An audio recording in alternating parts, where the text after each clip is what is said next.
We're now recording. Thank you to the Symposium Planning Committee, again made up of graduate students and the director of the center, Tatiana Zakharova, Malvika Agarwal, Jill Dombrowski, Samia Javed, Sarah Hennessy, Courtney Niedig, Lisa Marie Gagliardi, and Veronica Psini-Ketchaba. If you are joining in and sharing the conversation via social media, please feel free to tag any of the Symposium Planning Committee members or presenters and share your experiences using hashtag #UncertainFutures2021 and hashtag WorldsToCome2021. We are recording each session and the videos will be available on our website at www.icrc.uwo.ca probably in the next couple of weeks, and we will communicate that via Eventbrite. We'll send out an email once the videos are available. I'm going to turn it over to Lisa Marie, who will be introducing this session's presenters.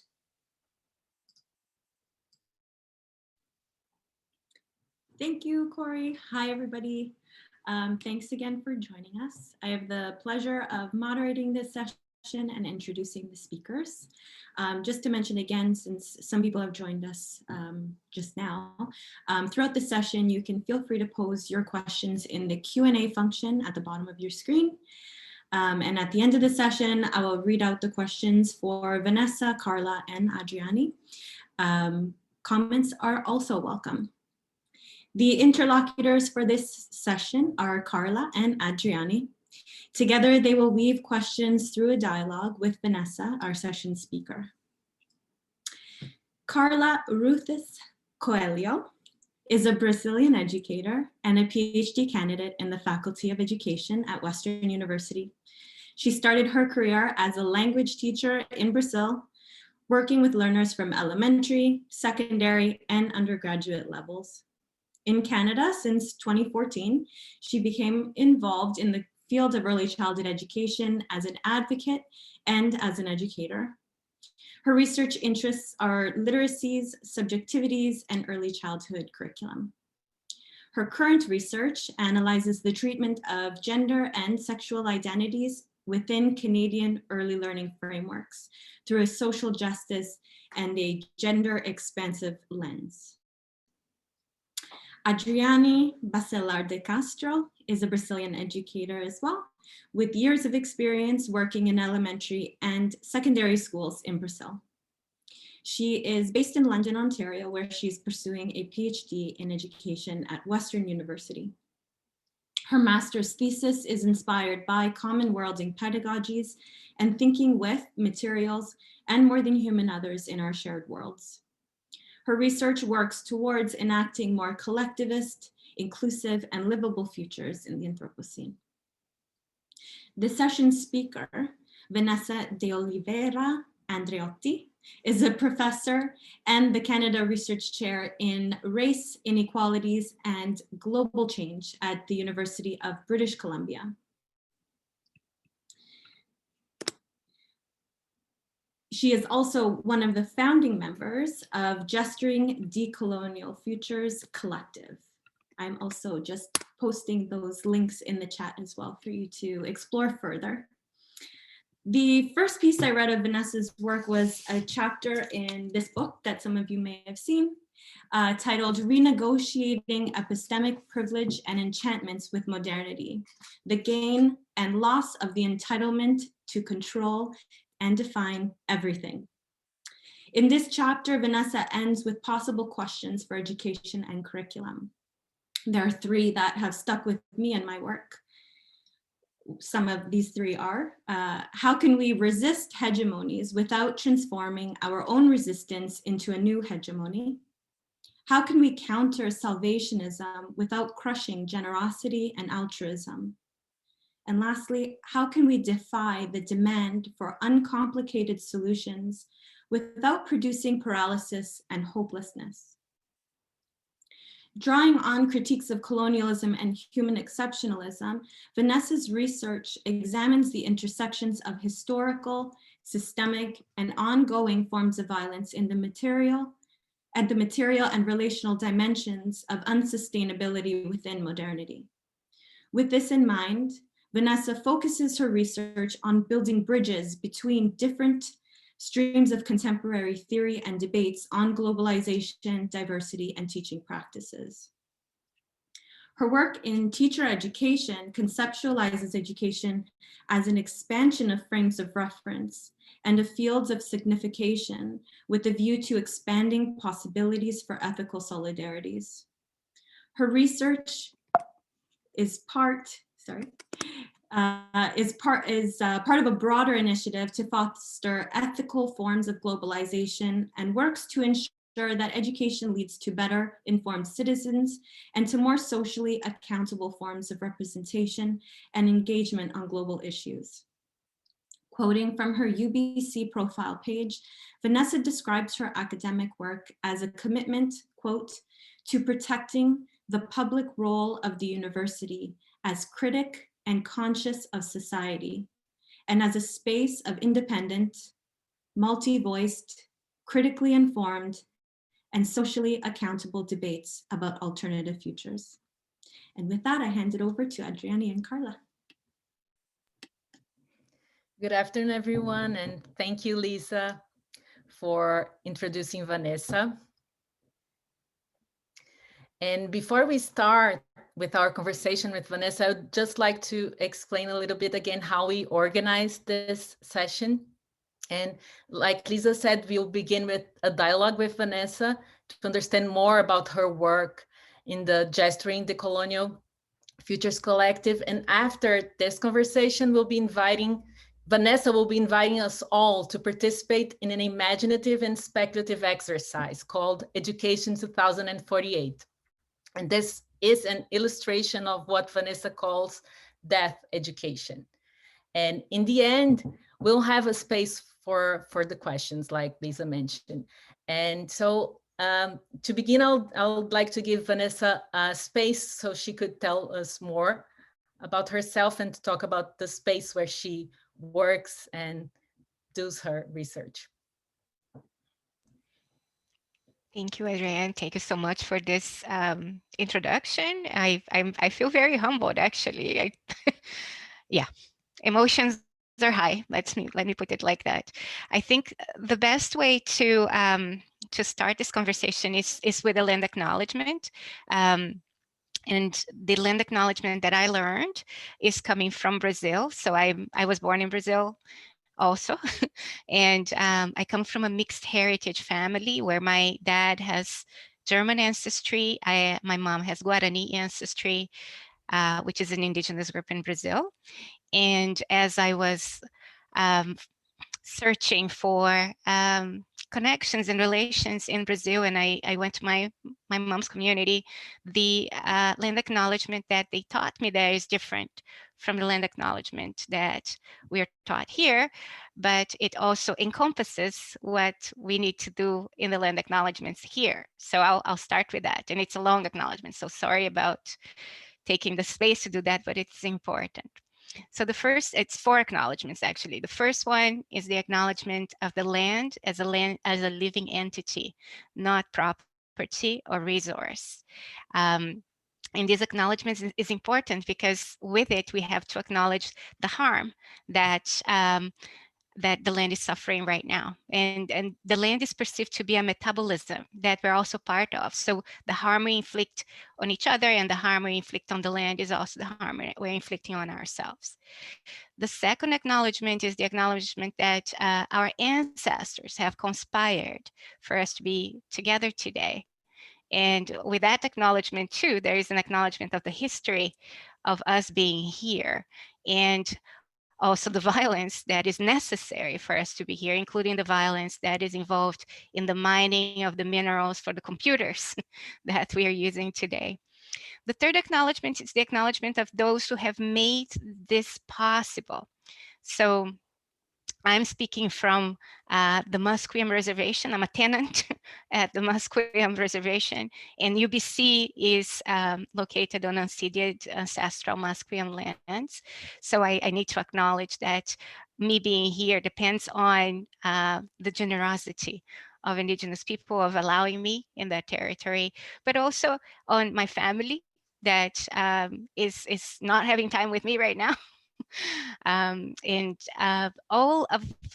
everybody who has contributed for us to be alive today and to be together. But with that comes a very strong sense of gratitude to the center, to Veronica, to the team, the organizing team, to you, Carla and Adrianne, for preparing so well for this, and to all the participants who are here today. And the last acknowledgement that I've been asked to offer is an acknowledgement that we are all parentes. Parentes is the Brazilian word for, it cannot really translate as kinship or relatives. It's different, I think, from that, but it would translate more or less as we are all cousins. And not only those who are humans, but also the non-humans and the ancestors. And the ancestors are not those who have just come before us, but also those yet to come. And by bringing this all into the space, we are just reminded of the responsibilities we have for the space we hold and for the impact or what these conversations are going to move in the world. So bringing especially those who are not yet here to bear on our conversations is I think something important to keep the sense of responsibility in place. So sorry it was a long acknowledgement, but it tells you a little bit more about where I'm coming from as well. Thank you. Thank you so much, Vanessa, for this so thoughtful and significant acknowledgement. And it kind of expands what Corey mentioned in the beginning about the acknowledgements. And it kind of help us to start to think about your practice. And yet also in a way links about your own collaboratory and the first questions we would like to ask you. So let's begin this conversation. So we are very curious about the collaboratory itself. And in the website, you mentioned that Gesturing Towards Decolonial Futures is an arts research collective, and it works with different kinds of artistic, pedagogical, cartographic, and relational experience that aim to identify and deactivate colonial habits of being. So we are curious to understand a little bit more, what are the colonial habits your group is trying to disrupt? And a little bit about how this project emerged, how it began. And also you emphasize that this collective is a practice. This is a practice. And so could you explain more about what these practices entail and who is already part of these practices? Okay. So I think I'll start by saying that the collective works at the interface between questions of historical systemic ongoing violence and questions related to unsustainability. And our background of the concerns and the types of inquiry we do are very much rooted in education. They are pedagogical. But they are not content-based. They are based on the creation of containers. So how is it that we go about holding space for difficult, uncomfortable, often painful things without feeling immobilized, without feeling that we need to be rescued from discomfort or that we need to be coddled. So this was the primary concern. But there was also another history to this, which was to do with collaborations with indigenous communities where they were not really interested in the academic discussions that we were so much engaged in.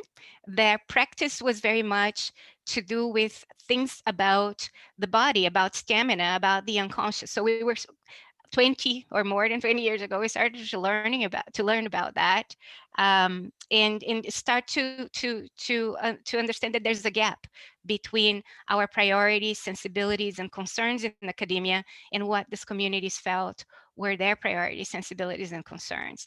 And I think it was in 2013 that there was a text, it was Berman's text, that finished with a sentence saying, we can't decolonize by reading and writing, in reproducing the same epistemologies, but we need to be thinking about decolonization in terms of the unconscious as well. So our unconscious investments, our unconscious desires and attachments that have been allocated in our socialization within modernity started to become very important as well in relation to this work. And then understanding how indigenous communities would address these things in very different ways from the ways that were being addressed in Western psychoanalysis, for example, or in our current pedagogies, was something that became important for this group. So this is a group of artists that we have. The Indigenous Collective actually is a kind of a hub. We work with, but we don't claim them because that's an unethical gesture. There are Indigenous knowledge keepers that work very closely with us. There are artists around the world that are interested in the same questions. We work on the principle of affinity with the inquiry. And students, scholars, who else is in the, in the collective? I'm now thinking, so it's students, scholars, artists, practitioners, indigenous and ancestral knowledge keepers. That's more or less the makeup. And these people have met in different networks, through different networks, throughout many years. Our relationships span some of them 15 years, 20 years, 10 years, 3 years, sometimes a year, too. But the main principle of the collaboration is affinity with the type of questions we're collectively engaging with. And back to your question about habits of being are things that so if we compare colonialism with an addiction, right? I have one of the people in the collective says that if colonialism was not delicious, we would have gotten rid of it a long time ago. So colonialism is something that gives us enjoyment, that gives us benefits, that give us securities. And just by saying that we are engaged in the colonization doesn't mean we're really going into the interruption of ingrained patterns. And our livelihoods are also underwritten by colonialism in that sense, right? So there has been a very strong, I think, disenchantment with critique just by describing the problem. Something is, the idea that by describing the problem, something's going to happen, right? So by reframing it as a habit of being and highlighting our complicity and implication in systemic, historical, and ongoing harm, this is a way of also bringing the fact that this is partly conscious, partly unconscious, but that the magnitude of the problem of interrupting these patterns, it's a problem of enormous magnitude, right? So gesturing towards the colonial futures has the gesturing there to highlight that what we can do through a practice of attempting these experiments and failing most of the time, and then stumbling on something that may be useful.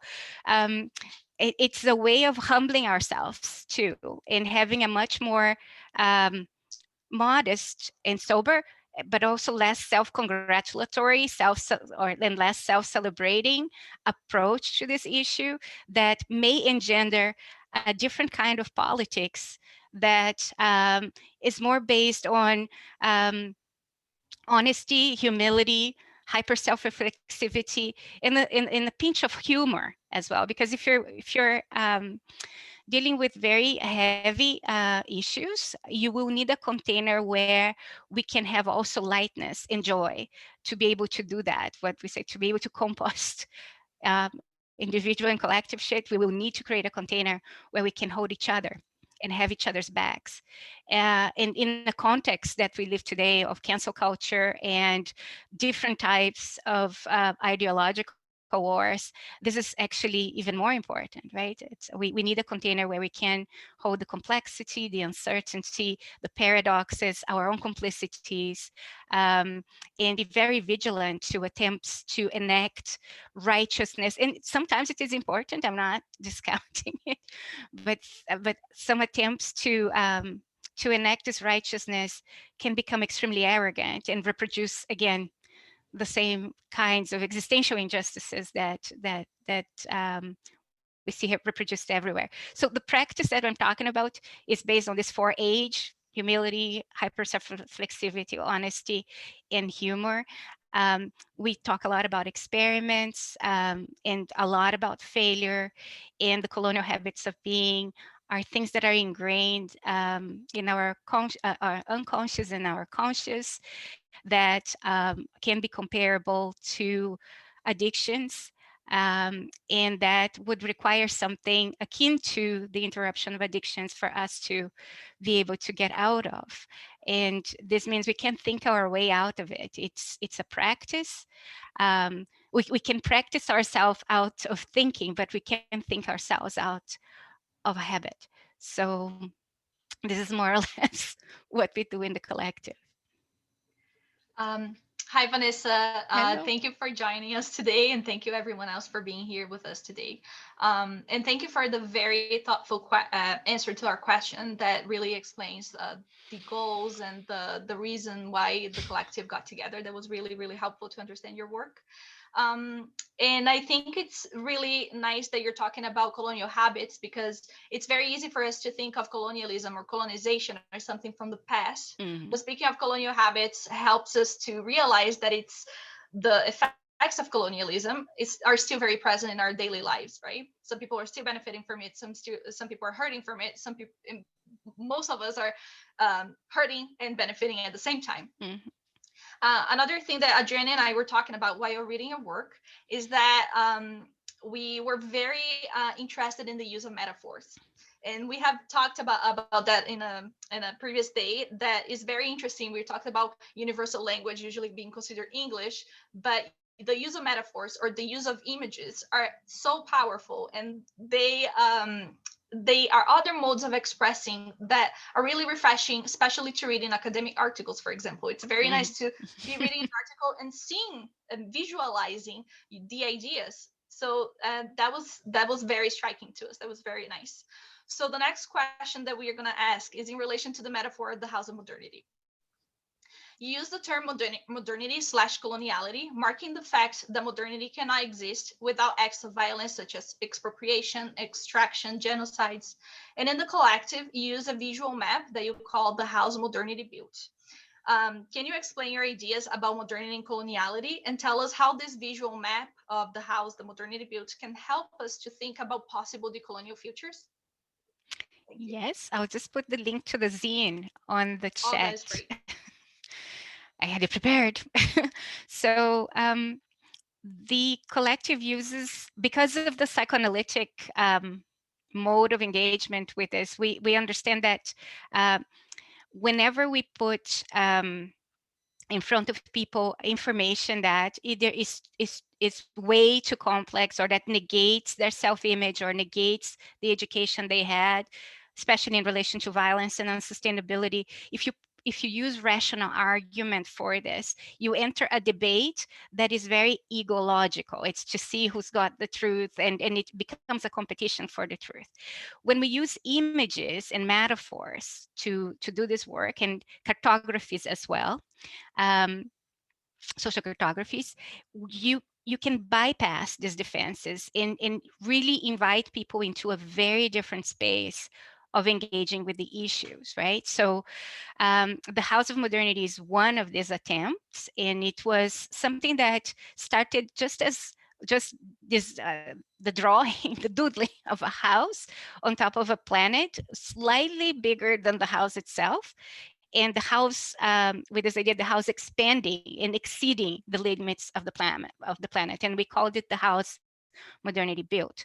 So the foundation of the house is a foundation of separability, of anthropocentrism, human exceptionalism, and this alleged separation between humans and nature, right? And we found two carrying walls. The first carrying wall is the carrying wall of the modern nation state, which was created to protect property. The other carrying wall is the carrying wall of Enlightenment humanism, of a single story of progress, development, and civilization based on knowledge and one type of rationality. And the roof today is the roof of financial shareholder capitalism, and that is also called disaster capitalism, and it's predatory, right? So there is a structural problem with the roof of the house. There's structural problems everywhere, but the roof is particularly problematic. So we took this image to different places and different indigenous communities too, to see what else we could do with that image in different frames that would visibilize and amplify the analysis that they had about that. And in this process, we ended up with a mini-zine with different frames. There are actually many different versions of this mini-zine depending on the experiment where it came from, and it's always changing. That's the other thing with metaphors, right? You can stretch and expand and see the limits and go somewhere else with it. But in the current mini-zine that we have, or maybe the one that is in the chat is from 2018. The current one is a little bit different in its second, like you will see that there are two lines. The second line is different, but I'll talk about this one. You have 4 frames. The first frame is just the simple planet with the house. The second frame talks about how the house was built on expropriation, genocide, destitution, dispossession, and how the house extracts resources from the entity that is the world and just dumps its waste on it. And inside the house, you have overconsumption, overproduction of waste. Definitely the house is unsustainable. But then in the next frame, there is a frame about how people relate to the house. And some people, there's a basement in the house. There is the middle section with the stairs of social mobility. There is the penthouse of the house of the north, where people have had access to disposable income for a long time. And then you can see people also outside of the house, some of whom are running away from the waste that is placed on their lands that have become unlivable and now are knocking on the house. Others are fighting for another way of living that is not based on the house. So you have, with this kinds of metaphors, you can have everything, all these different complexities layered, and you're invited to hold all of this together. The last frame of that cartography is the house falling apart. So you have the weight of a compromised roof, but also compromised carrying walls, collapsing with social, environmental, political, mental health crisis. And then the question about what do we do with the house? And do we fix the house? Do we expand the house? Do we build another house? Do you have another form of shelter? Do we look at indigenous houses? Can we live without the house, right? And people are invited to sit with the questions rather than trying to answer them immediately. It's the whole idea of holding space is holding space for the questions themselves for a long time, and interrupt this desire that comes from the house itself for fixing things immediately in order for us to be rescued from the discomfort that the questions provide. So I think in a nutshell, that's what we've been trying to do with this cartography and with other cartographies as well. Thank you so much for your answer, Vanessa. I think we have so much to keep thinking with the idea, the image of the house, and to keep thinking with this as we continue to think about this unsustainability of modernity, of this modernity house built, like you say. We would like to think a little bit more on the use of art methodologies. And in your work, you think with Denise Ferreira da Silva idea of the end of the world as we know it, right? And this is an end, and it proposes a suspension of our certainties, such as concepts of time, space, orderly social categories that were created through this alleged intellect and rationalism, right? And it would be a move towards a different kind of relationality and perception of our experience and so on. So our question would be how art and artistic methodologies could inform education and pedagogy, like you already began to talk a little bit with the idea of the house. And what is the role of art, the cartographies, the social cartographies, and relational experiments in the end of the world as we've known it? Okay, so to start talking about art, I have to mention that I work very closely with Elwood Jimmy, who is the Indigenous curator of the Musegets Foundation, which is a foundation that supports our work and that is committed to art being becoming everyday for everybody. And in this collaboration, we have a book called Towards Braiding, looking at how Indigenous peoples and Indigenous ideas are engaged problematically in the art. And this was published in 1999 as a report on a project with Elwood, and I can put the link as well on the chat. And this conversation is ongoing. So where we are at with the conversation today is that looking at art, art as an industry today, this space of the industry of art is a space within the house of modernity that is not burdened by some of the house's imperatives, but it is mostly commodified and consumed and used to reproduce the house, right? So we have to say that before we romanticize it. So especially when it's self-congratulatory and it is engaged with the monetarization of things, we need to be suspicious. But art is also a space within the house where we can both work with and open cracks in the walls and perhaps even the foundation of the house. So art is a space where we can move more easily with, like, you can get away with a lot that you can't get away with in other spaces. And it can also invite people to processes where the defenses of the ego are more easily bypassed, right? So we use art mostly as an invitation for layering the self and layering reality. So for expanding our capacity to stay with the trouble, stay with difficult things, stay with the storm.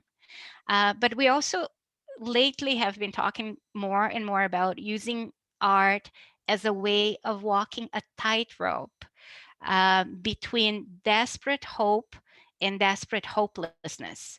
So in this tightrope, you're kind of carrying a rod, a balance rod, where you have intellectual rigor on one side and relational rigor on the other, and you have to balance that so that you don't fall into the hope and hopelessness types of abyss.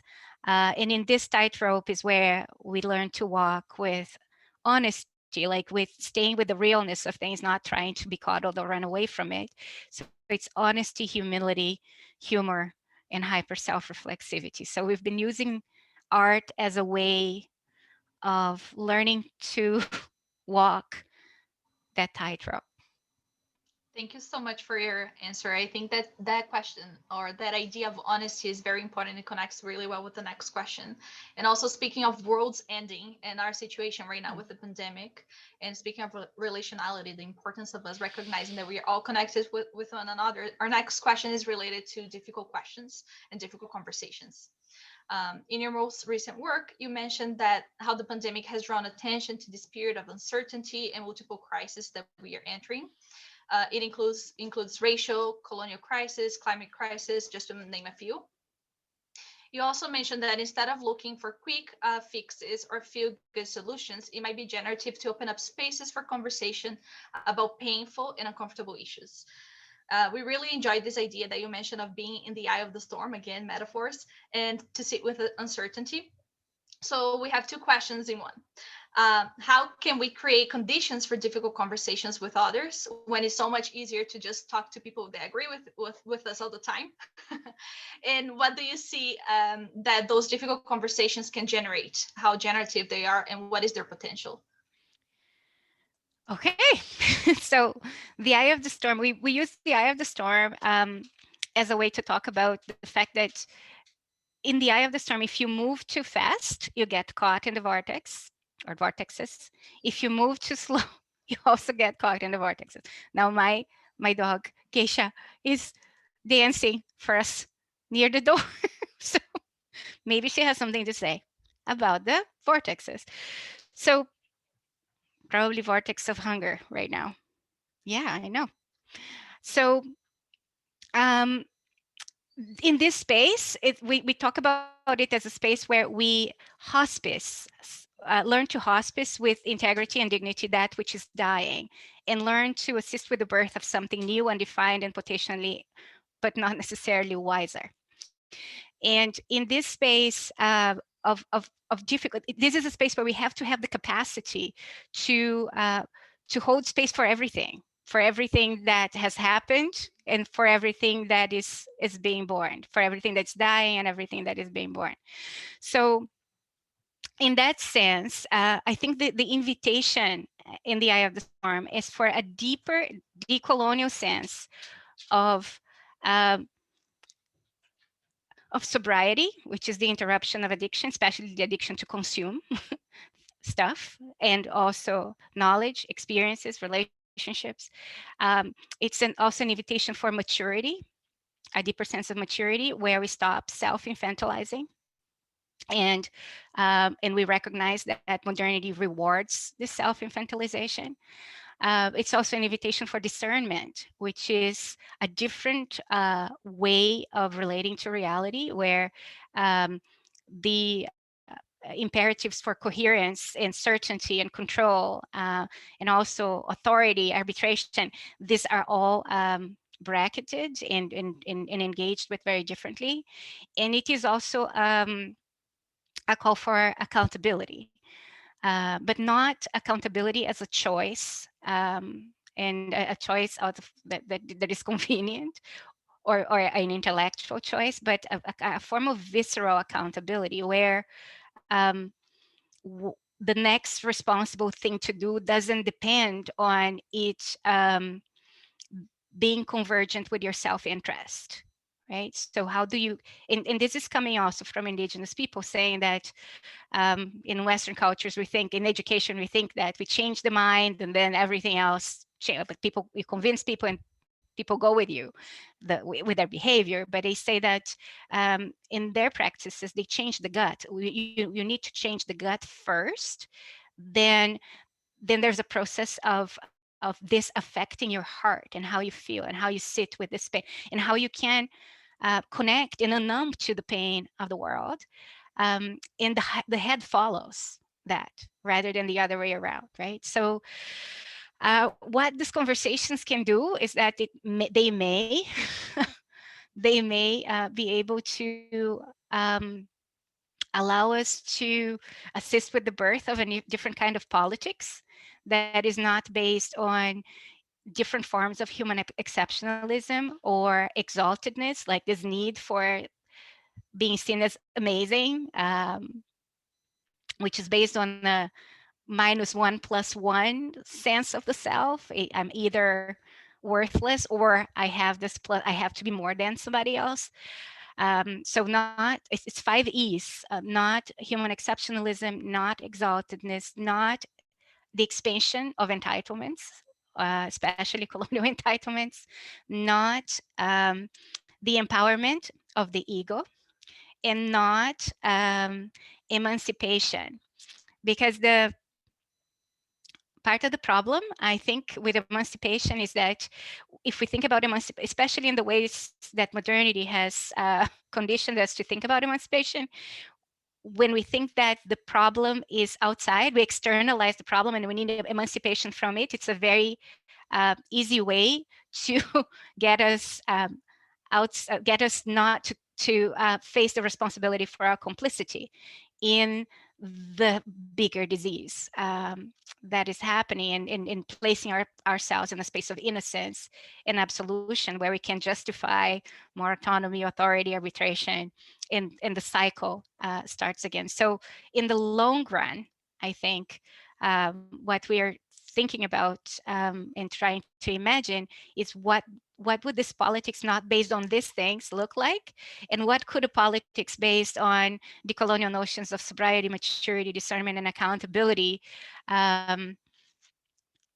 look, feel, and taste like.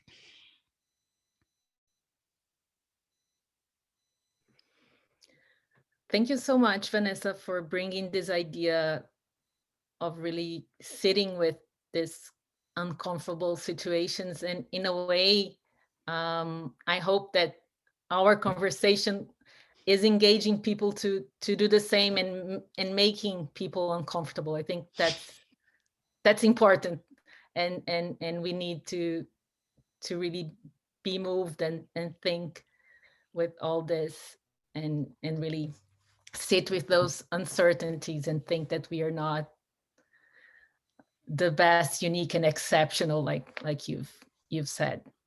And in the interest of time, and really to allow you to make the exercise with us and to help us think, I'll move to one last question. Sure. And later I'll let Carla see if she wants to ask something more. And really to conclude this, and I really would like to ask you more about the possibilities that might lie in speculative practices, right? Since we are about to start the exercise, the 2048 exercise.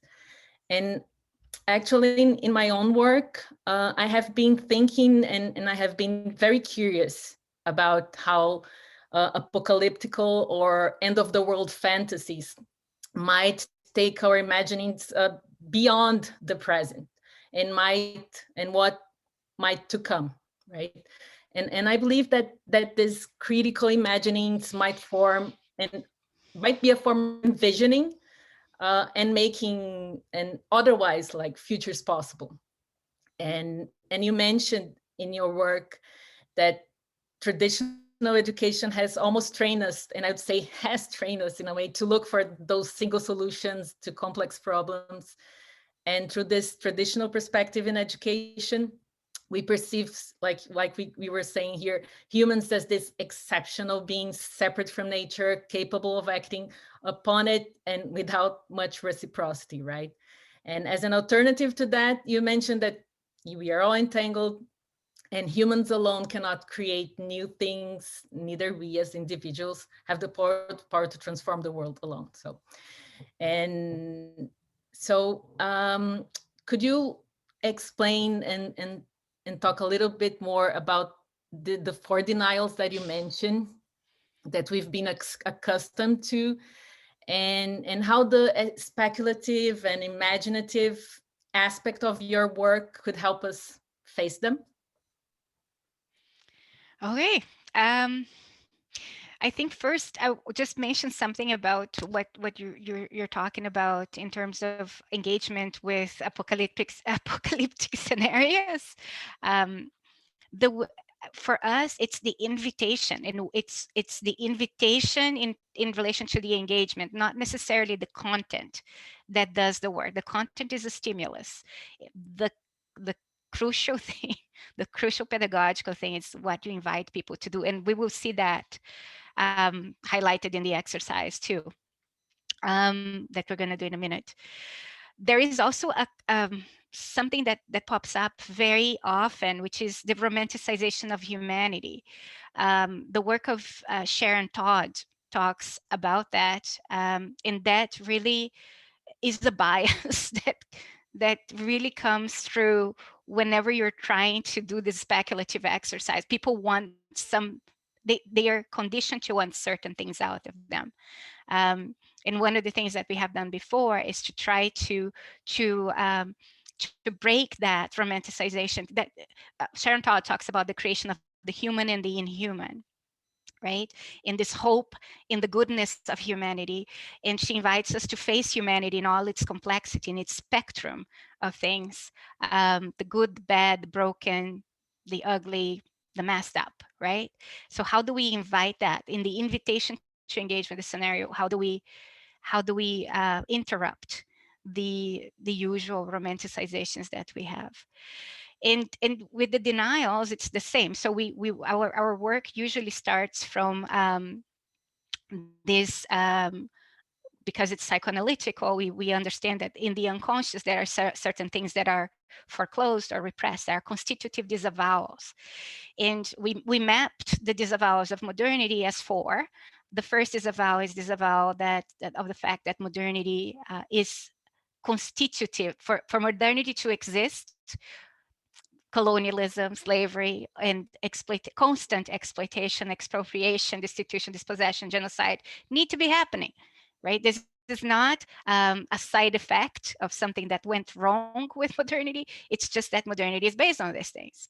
So this denial of violence affects the way we think about change. So for example, for many people, expanding modernity is the only horizon of change, but they don't see that this expansion is going to also expand the violence that modernity is predicated on. The second denial is the denial of unsustainability. We live in a finite planet, and economic growth and consumption, or exponential economic growth and consumption, it's just illogical to be thinking that this would be able to go on in a planet indefinitely, right? So the denial of this unsustainability and our complicity, the complicity of our desires for futurity and continuity in that unsustainability, is also something that we need to work with. The third denial is a denial of entanglement, the fact that we're not separated from each other, that we're not at the center of the planet, that we're part of metabolism that is living, and for many indigenous communities, conscious, that is the planet.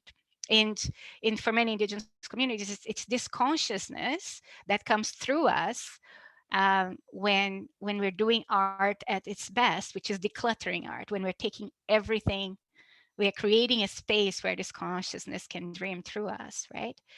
Then the last denial is the denial of the magnitude of the problem. So we tend to think that whatever it is that we see and that we feel that there's something we can do about, it's sufficient to solve this, and we can't sit with the magnitude of the problem. And that's part of the blockage, is that we want, we are conditioned within modernity to want feel good, look good solutions, right? And resist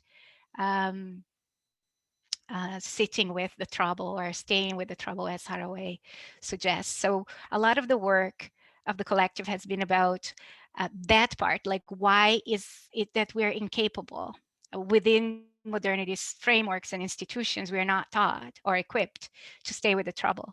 And what are the escapes from the trouble that generally operate when we issue the invitation to be there, and if there's anything that pedagogy can do to keep people engaged and committed to this work that is painful and difficult, right? And what are the ingredients of that?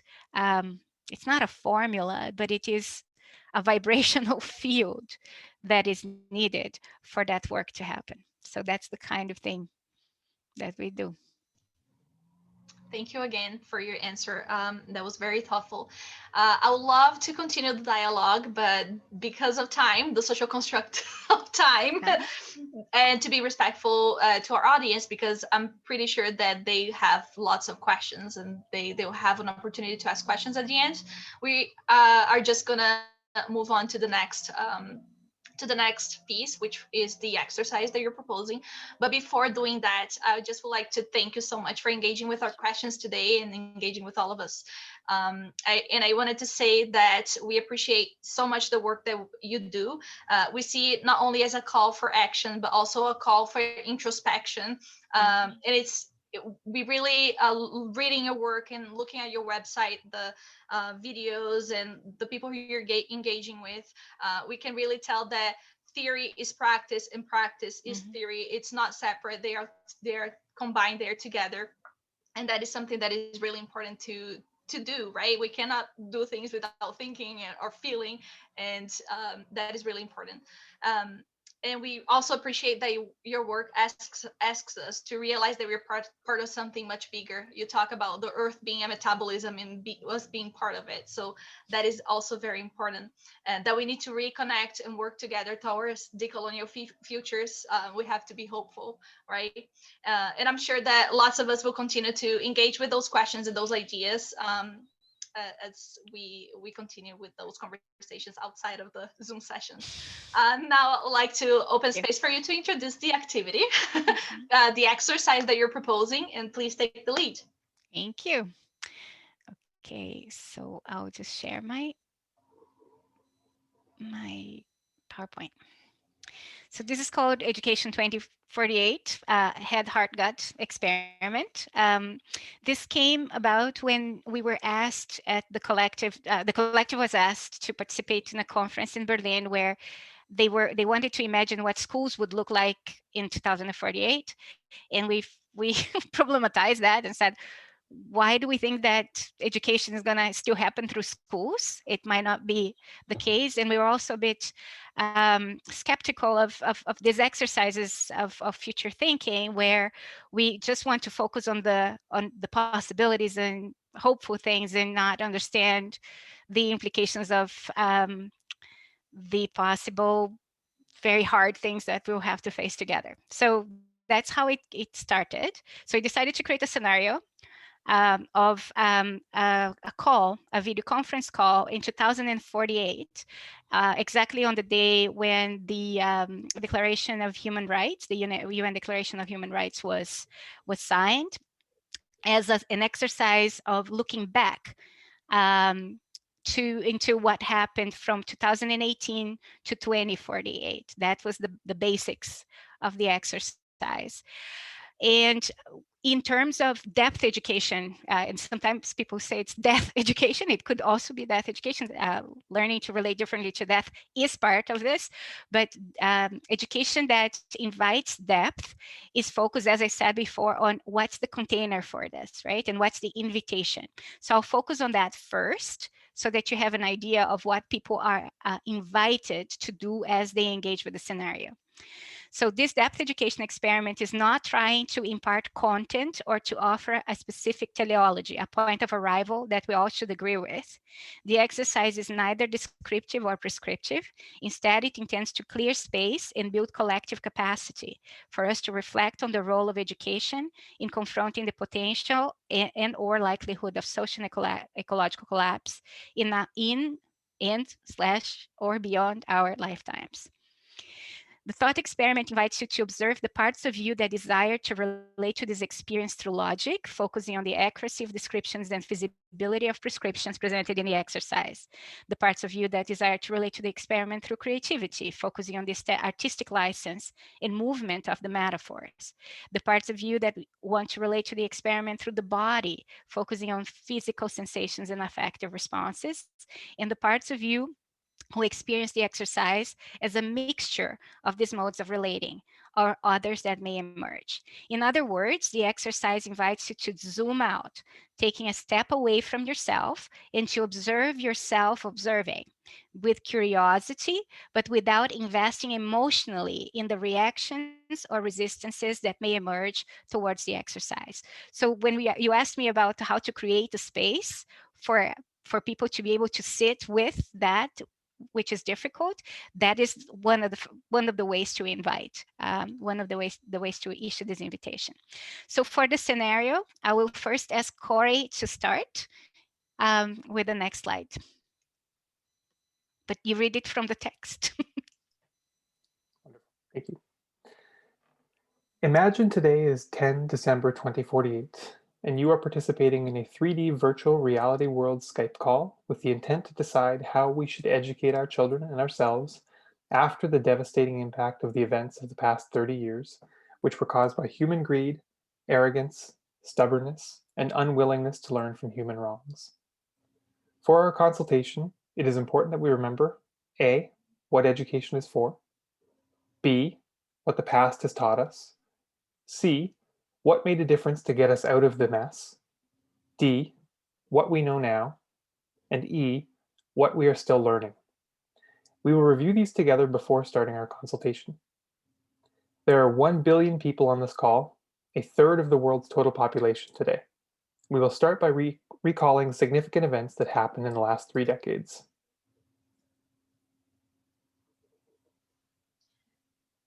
Period between 2018 and 2027. The period between 2018 and 2027 was marked by an interruption of our dreams of prosperity as consumerism. This period started with school climate strikes. Young people seemed to be aware that the path we had chosen was both violent and unsustainable. They already knew that their generation would not have the same opportunities for social mobility that their parents and grandparents enjoyed, nor the stability and well-being afforded by their class in relatively healthy ecosystems. In 2020, the COVID-19 global pandemic hit, followed by several outbreaks of different strains of the virus. Racial tensions and civil unrest also marked this period, especially in highly divided and volatile countries like Brazil, Hong Kong, UK, and the USA. From 2022, we had a mounting economic crisis, mass unemployment, mass homelessness, mass migration, localized famines, and the intensification of social and racial inequalities. Reactionary populist governments were democratically elected all over the world by harnessing the power of hyper-political polarization and fueling antagonism and resentment. Extreme weather, flooding, and catastrophic forest fires became routine. Pollinator populations collapsed globally in 2026. By 2027, alpine skiing was only possible in the Himalayas. In this 10-year period, schools became even more obvious sites of political and economic struggle. Governments in many countries, including the USA and the UK, forbade teachers to talk about racial privilege or the complexities of gender and sexual identities.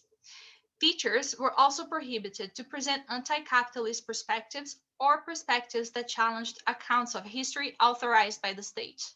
However, despite political disputes, the protection of unrealistic economic interests was still prioritized in the curriculum. At large, schools were still teaching a learner-centered, competencies-based, technology and market-oriented curriculum driven by hyper-individualistic metropolitan consumerist values and principles.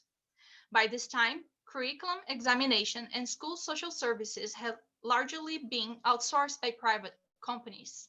In 2026, a well-known corporation in the US that had been lobbying the government for decades offered a more cost-effective option for online global education and teacher training. They standardized a global curriculum powered by artificial intelligence, causing mass teacher unemployment. The period between 2028 and 2037 was marked by the real threat of human extinction. By 2028, the Amazon forest was down to a third of its size. The remainder teetered on the edge of becoming a biologically inert desert, similar to the exhausted agricultural fields of the US Corn Belt. Ironically, the market share of Jeff Bezos' Amazon company was worth a third of the total global wealth.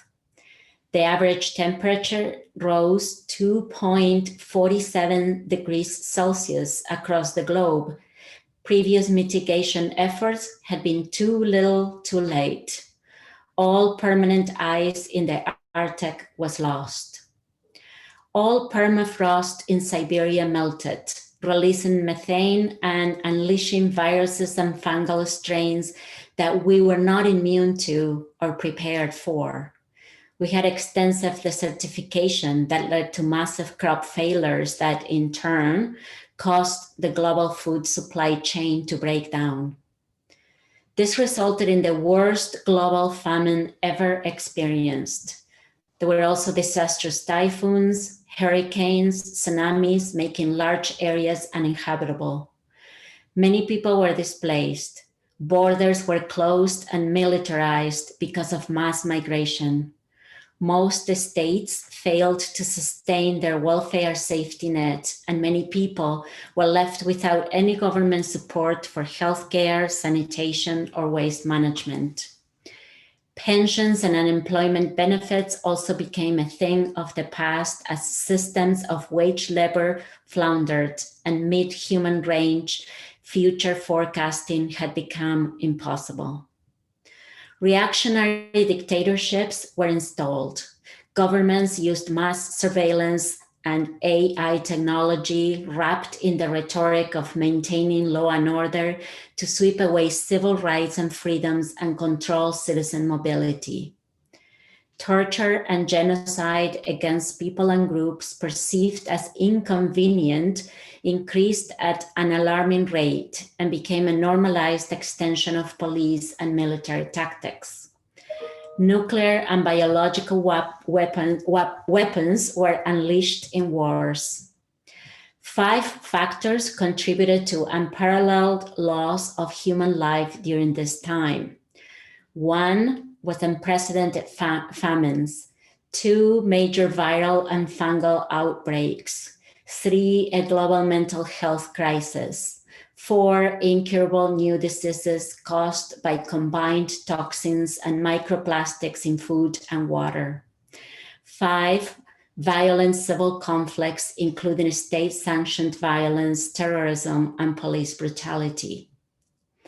Needless to say that Black, Indigenous, and racialized populations were disproportionately targeted by state-sponsored violence and suffered the most of these events due to unparalleled levels of inequality.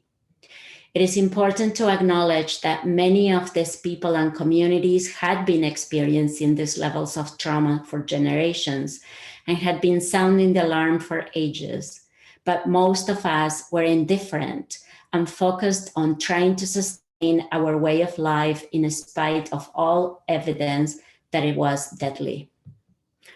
Online schooling became unviable in 2033, and the corporation that had taken over global online learning went bankrupt in 2034. Although the C-suite executives received very generous payouts, bonuses, and severance packages prior to the solution. The global economy completely collapsed in 2036, a year after Elon Musk started a human colony on Mars.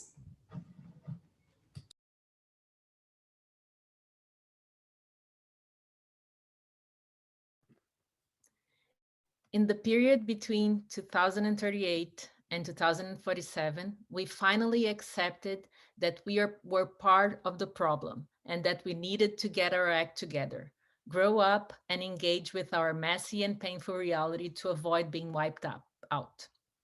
The Mars colony tragically failed in 2038, destroying our hopes for life on another planet. In 2039, a massive event made us all suddenly realize that we had messed up big time.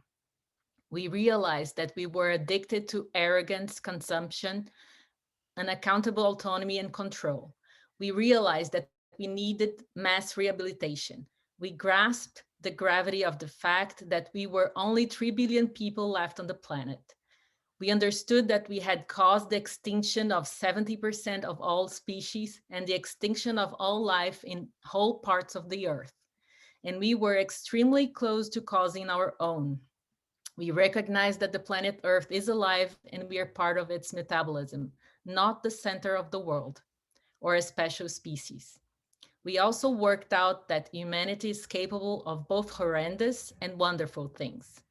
We started to face our own and others' humanity in all its complexity and to be taught by the human wrongs that we had inflicted upon each other, upon other beings, and upon the planet. Then we all had to learn quickly, collectively, and without schools or moral manifestos. To heal intellectually, emotionally, relationally, economically, ecologically, and politically. To abolish colonial and racial violence, inequality, hierarchies of worths and separations. To center the earth and decenter our egos, identities, human narratives, and projections, to age and to die in generative ways, to care for everything and everyone rather than compete, to plan, to repurpose technology, to compost, to repair, to regenerate everything, to prioritize the common good for humans, non-humans, and the planet, to use words and conversation carefully and wisely, with humility and maturity, to own up, to sober up, to clean up, to grow up, to show up, and to exist differently. So today, the 10th of December 2048, we convene to decide how to educate our children for human responsibility, considering the needs of the next 7 generations of humans and non-humans alike. We need our children to learn from human wrongs, from the violence and unsustainability caused by humanity, from our repeated mistakes of the past, so that they can only make different mistakes in their future. From the day children are born, their education should prepare them to become healthy and wise elders and good ancestors for all relations. We cannot afford to repeat history. Today, we decide how to do this together as a planet-wide human and non-human family. So that's the end of the scenario. Thank you, Corey, Adriana, Carla, and Veronica for helping with the reading. What I'll do next is just show you what we normally do when we use the scenario with groups, which is present them with 2 kinds of questions. Deeping in questions about the scenario itself, such as, what do you think was the event that made us realize we needed another way to coexist? Who were the people who survived, who perished, why? And how come you can still read the question? What was rehab like? What did we fail to learn up to 2018 that could have prevented the most harmful events of the next 2 decades? There, on the website that you'll see at the end, there are more questions that are deeping in questions, but there are also diving deeper questions. These are the psychoanalytic questions. So number 1, what effective responses emerged during this exercise? Anxiety, sadness, resistance, relief, exhaustion, excitement, hope, hopelessness, anger, frustration, defensiveness, loss, or grief, or others. And then the collapse described in the scenario has already happened for many people in other species. In many cases, the collapse they face on a daily basis is what maintains the comforts, enjoyments, securities, and conveniences of those of us who have so far been protected from it. So how do you relate to your own complicity in violence and unsustainability? What sensations emerge in your body when you reflect on this? And then, did you witness a desire for hope in the continuity of our current system and reassurance that everything would be okay? Again, on the website, you will see more of the questions that go more into the creation of the space for difficult things. Now, we also mapped, when we started using it last year, we started to map, we had a survey, not a research survey. It was more an inquiry into the pedagogy, but we mapped the responses of educators. And I've started showing this also to encourage more meta-analytical conversations about the exercise rather than processing of our emotions as we engage with the exercise in discussions with educators, right? So there are 4 clusters. The cluster 1 of responses, there were people who felt relief with the articulation of the catastrophic unfolding of events because they felt that this was not talked about often in education, but anger at our collective inability to see this already happening, excitement that we're finally talking about it, but also skepticism in relation to the awakening presented as a conclusion. So they said that it also returned to a space of hope. It didn't let us sit enough with the fact that we could have actually faced extinction through the exercise. Cluster 2, there was surprise with the exercise, anxiety with the unfolding catastrophe, hope with the conclusion, and concern for the length of time it could take for solutions to be found. And this is interesting because in relation to cluster 1, cluster 2 wanted that kind of hopeful ending in order not to be discombobulated, basically. Cluster 3 is interesting too, resistance to the exercise, opposition even to the existence of the exercise, fear of hopelessness caused by the exercise, despair with the scenario, overwhelmed with the complexity of the situation, and denial of complicity in the problems presented. In cluster 4, was people expressing bewilderment at the scale of the problem, but not necessarily foreclosing on staying with the trouble. Disorientation and disidentification with one's own priorities. So saying the ground is shifting here, I don't know where to go. And there's a loss of satisfaction with familiar cognitive and affective frameworks. And unease with leaving this open, coupled with a motivation to keep working through the complexities, or also feeling ill-equipped to take the next steps, but not feeling immobilized, and feelings described as open heart surgery and lead ball in the stomach.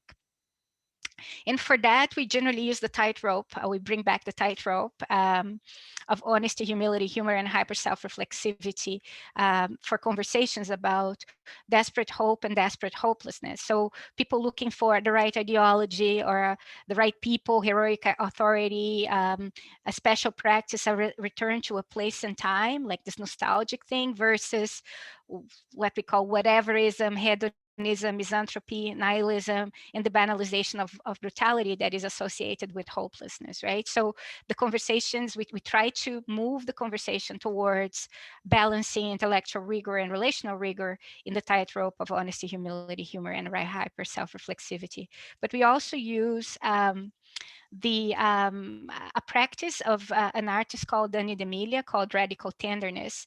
And if you go to their website, especially if you feel discombobulated by the exercise, I definitely recommend the exercise. Generally, we use it to bring people back together in a space where they feel they can have the stamina for the next steps of this process. And radical tenderness is about being able to look at what's not beautiful in ourselves and around us, and not turning the gaze and seeing that as part of entanglement as well. Actually, a crucial part of entanglement and of this process of composting individual and collective saturated shit, so that the shit becomes the new soil and new grounds for a new form of existence. So I think I'll stop here and open up to questions. Thank you.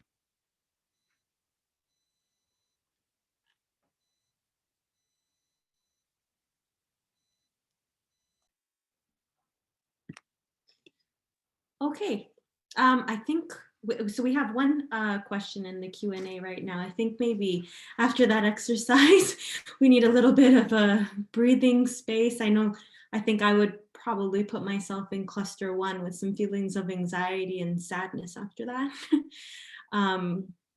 So I'll start with this question.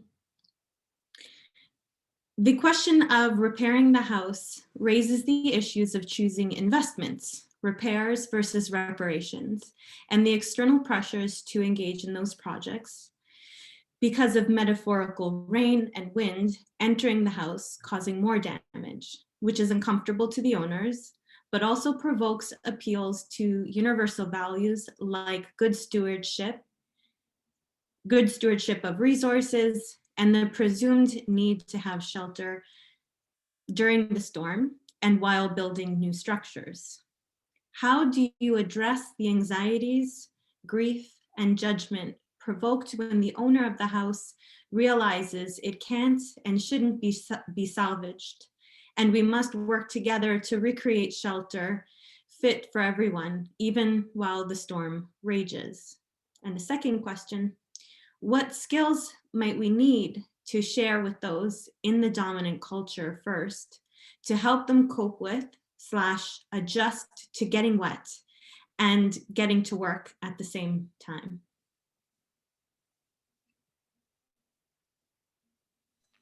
Thank you for the questions. These are questions we're all sitting with and trying to work through as we, like the way that I present it is as we hospice modernity, right? So sitting with something that is dying and opening the space for something else, for assisting with the birth, not birthing, but assisting with the birth of something new, requires both. There's 4 things. On the hospicing side, it requires intellectual accountability and existential surrender. And on the other side of the birthing, it requires existential accountability and intellectual surrender. So it's kind of a play with these words, and learning to vibrate that, not just talk it, just to see if we can walk it, is already major for ourselves, like inviting then others to do it, and facing the resistances, right? Another problem altogether. We talk about dethronement as one of the major problems that we're going to see when the owners of the house realize that it's just unsustainable to keep going, and they will lose the power to arbitrate common sense and the autonomy, the unrestricted autonomy that they possess because of their position of privilege, right? And this is an ongoing conversation, but what we have found is that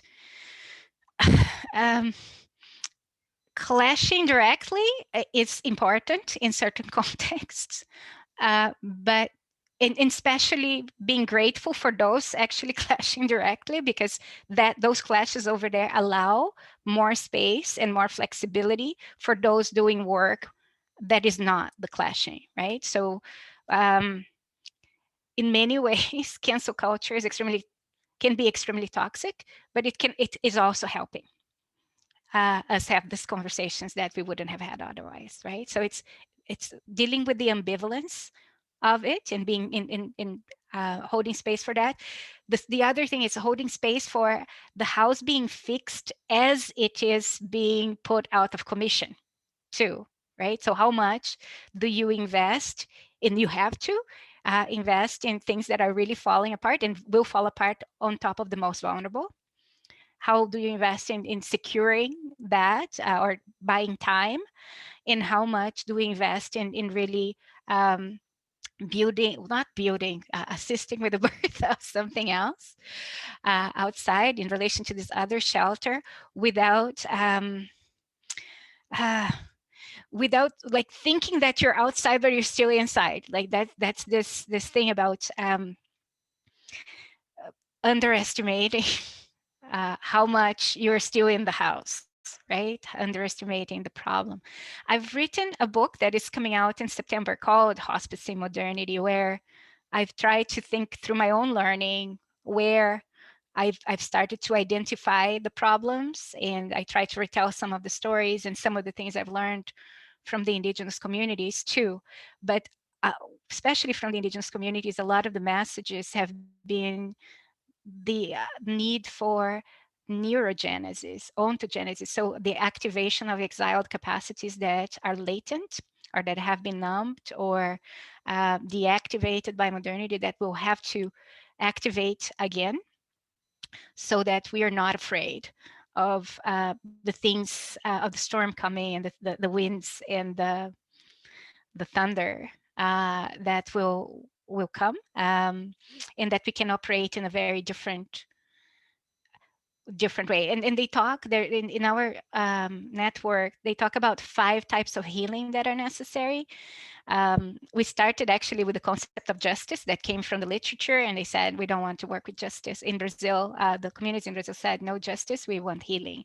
And then we said, well, this is not going to be able to translate very well into our context, because healing now is saturated with other things in this context, including practices that encourage spiritual bypassing of things. So we were in a very tight spot, but we'll use healing today. So healing of thinking, which is cognitive justice, healing of affective justice, which is the healing of the ways that we process emotions, especially saturated things and insecurities. A lot of the time they say that when non-Indigenous people come to do these practices, they are driven by their insecurities, in looking for the practices just for self-actualization rather than accountability.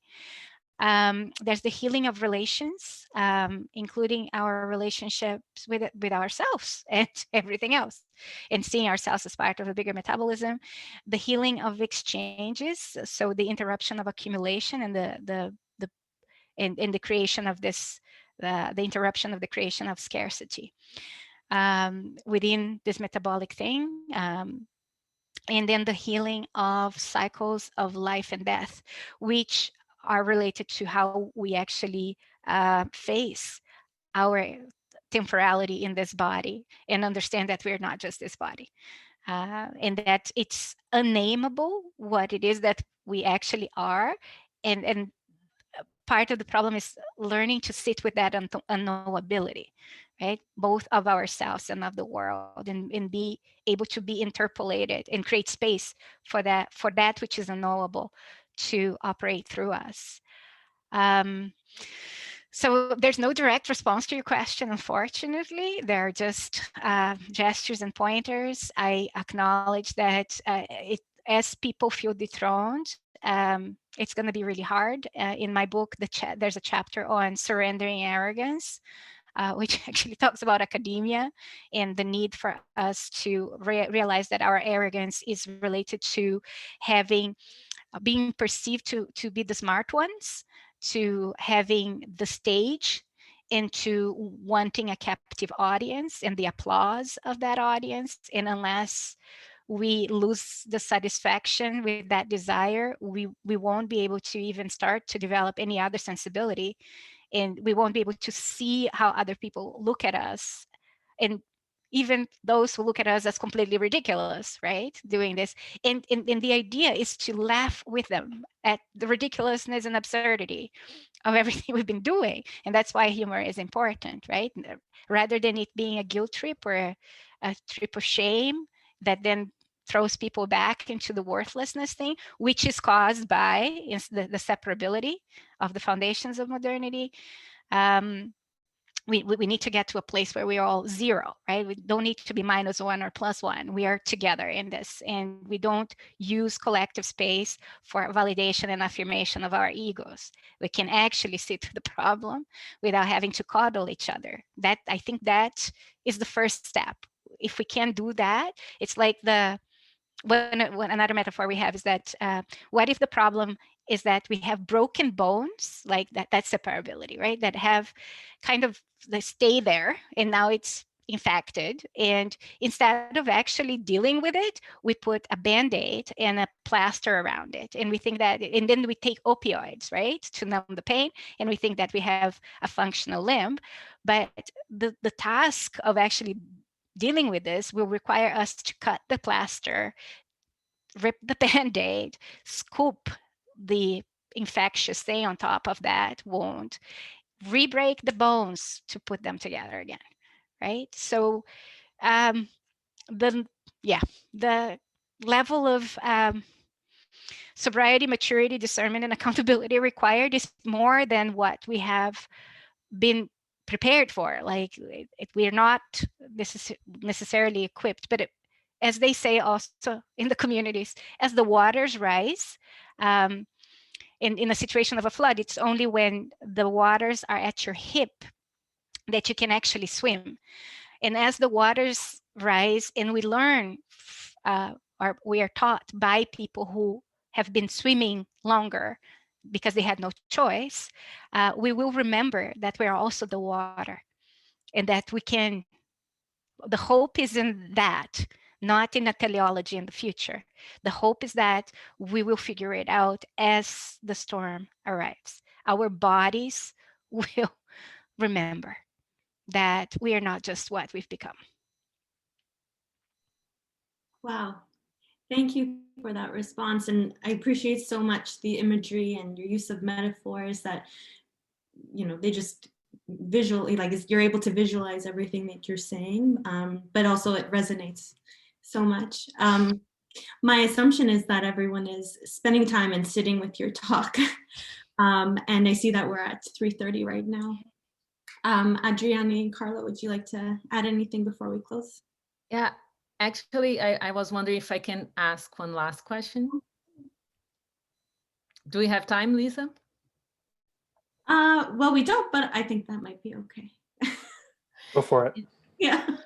It's because in your work and you've mentioned many times here during our conversation about what you call a non-Western form of psychoanalysis. And I am particularly curious about that. And I believe maybe many other people who are listening, it's actually the first time I've heard this term, like a non-Western form of psychoanalysis. I'm very curious. Of course, you've gave many examples during this moment of our conversation. And I've read in one of your articles that this approach it's based in indigenous communities practices in Canada and also in Latin America. So I'm even more curious about it. And I was wondering if you could talk a little bit more about that. Sure. Okay, so the basics of it, you need to compare it to like Western psychoanalysis is looking at the unconscious, right? But they locate the unconscious either on meaning or the human body. And even Carl Jung, who talks about the collective unconscious, still privileges humans and human exceptionalism in that sense.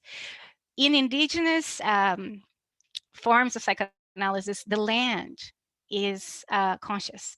So that's the basic difference. And the practices related to that are not necessarily narrative based, right? So there are practices of vision. For example, with people in Latin America would know that the use of jurema, the use of ayahuasca in Latin America, it's mescaline or psilocybin in Central America too. So these practices that they call it the power plants that take you into the unconscious and help you navigate the unconscious and listen to the land as a conscious being is part of what is informing this practice. But nobody talks about non-Western psychoanalysis. This is a way of us just differentiating from the usual psychoanalysis. And most of these practices actually, the indigenous people don't want us to be talking about. In North America, I was married to Kesha Hennique, and both in the period of our marriage and beyond, we still work very well together. We're both sun dancers. So we're also studying how the people here in North America have been using practices of sensorial deprivation. So in the sun dance, you do not eat or drink for 4 days. And you have in some sun dances sacred pain, which is the offering of your body, of parts of your body, of blood sometimes too. It's the piercing rituals, and how all these rituals and practices take you to a different space of consciousness where you can declutter some of the things that modernity distracts us with in order to be able to sense the land from a very different space and connect with that consciousness that is beyond what humans can fathom and beyond human consciousness, basically. So I think that's enough for talking about the origins of this. I thank you for all the questions. All the questions were fantastic. Maybe what we can do is turn the conversation into a written text. Not that written text can do so much, but I'm really honored by the engagement with the work. I don't think any group has ever engaged at that level. So again, very grateful and very humbled by this invitation. So thank you so much for having me here today. Thank you so much, Vanessa. And to all the participants, I just want to remind you of our next session as well with Tawani that starts at 4 o'clock. I noticed some people are dropping out of this talk, but there are still quite a few people still in here. Yes, thank you. Thank you. Thank you, Vanessa, and thank you, Adrianne and Carla.